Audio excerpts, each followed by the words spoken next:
বাদুড়িয়া বিধানসভা কেন্দ্রের অন্তর্গত নারায়ণপুর বাজার এলাকাতে সংবিধান বাঁচাও দেশ বাঁচাও মঞ্চের উদ্যোগে এক পথসভার আয়োজন করা হয়েছে। সেই পথসভা থেকে কি বক্তব্য রাখছেন বিশিষ্টজনেরা শুনে নেওয়া যাক আমাদের ক্যামেরায়। দেখুন সেই ছবি, শুনুন বিস্তারিত তথ্য। প্রতিদ্বন্দ্বী যাকে তিনি হারিয়েছেন তিনি তৃণমূল কংগ্রেসে, তাকে হারিয়েছিলেন ৩৩,০০০ ভোটে।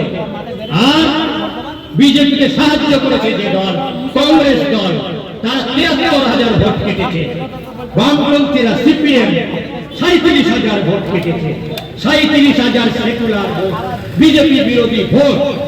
এই ভোট যদি না কাটত তাহলে সুকান্ত মজুমদারের পার্লামেন্টে যাওয়া হতো না। পশ্চিমবাংলায় অন্তত ১৫টা আসনে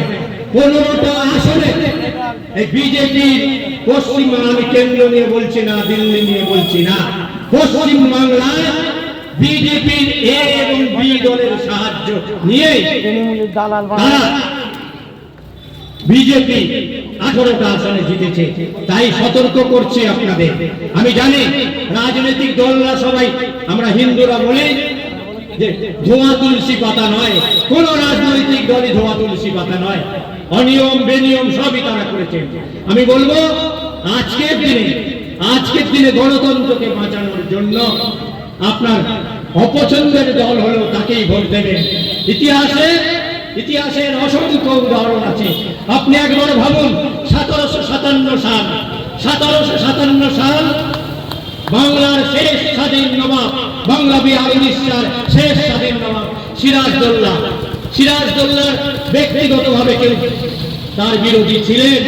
তারা ব্যক্তিগত ঝগড়া থেকেই বড় করে দেখেছিলেন। তাই মির্জাফর এবং তার সঙ্গে জগৎ শেঠরা মিলে 50,000 সৈন্য থাকা সত্ত্বেও বেইমানি করে, বিশ্বাসঘাতকতা করে সিরাজকে হারিয়েছিল। এটা কি খালি সিরাজদৌল্লার পরাজয়? এটা কি সিরাজদৌল্লার পরাজয় ছিল? না, এটা কি খালি সিরাজদৌল্লার পরাজয় ছিল? সিরাজদৌল্লার পরাজয় নয়, এ পরাজয় ভারতবর্ষের স্বাধীনতা চিরতরে ডুবে গেল।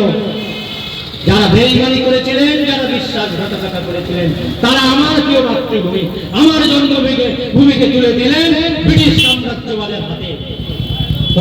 পরাজিত হলো আমার দেশ। আজকে ঠিক সেই পরিস্থিতি এসেছে। আজকে যদি আপনারা রাগ, ক্ষোভ, দুঃখ কারণে আপনি যদি যে হারাতে পারে সেই দলকে যদি ভোট না দেন, তাহলে কিন্তু ভারতবর্ষের বিপদ আপনি ডেকে আনবেন। আমাদের আবেদন, দেশ বড় না সংবিধান বড়। আপনার প্রিয় দলের কে এবারে ভোটটা দেবেন না। আপনার প্রিয় দল হতে পারে, কিন্তু দেশের উপরে দল নয়, সংবিধানের উপর আপনার পছন্দের দল নয়। এবারের নির্বাচনে সংবিধান বাঁচানো, দেশ বাঁচানো। সারা পৃথিবীতে এখন কি আলোচনা হচ্ছে জানেন? ভারতবর্ষের নির্বাচন হচ্ছে তৃণমূল কংগ্রেসের সঙ্গে বিজেপি না, কংগ্রেসের সঙ্গে বিজেপি না, আম আদমি পার্টির সঙ্গে বিজেপি না। ভারতবর্ষের এবারের নির্বাচন হচ্ছে, এবারের ভোট হচ্ছে বিজেপির সঙ্গে জনগণের লড়াই, বিজেপির সঙ্গে গণতন্ত্রের লড়াই। ইংল্যান্ডের কাগজে বড় বড় করে বেরোচ্ছে বিজেপি ভার্সেস ডেমোক্রেসি, বিজেপি বনাম গণতন্ত্রের লড়াই। এই লড়াইতে গণতন্ত্রকে বাঁচানোর জন্য, ভারতবর্ষকে বাঁচানোর জন্য, অপ্রিয় হলেও আপনার অপছন্দের দল হলেও যে দল এখানে হারাতে পারবে, হারিয়েছে, সেই দলকেই ভোট দেওয়ার কথা বলছি, আবেদন জানাচ্ছি। এবারে যদি কোনো ভুল পদক্ষেপ হয়, যেমন 1757 সালে ভুল পদক্ষেপে ভারতবর্ষ ডুবে গিয়েছিল পরাধীনতার অন্ধকারে, এবারে যদি কোনো ভুল সিদ্ধান্ত, ভুল পদক্ষেপ নেন, তাহলে ভারতবর্ষের ফ্যাসিবাদ কায়েম হবে। এই সভা সমিতি 26 সালে বিধানসভা নির্বাচন আর করার জায়গা থাকবে না।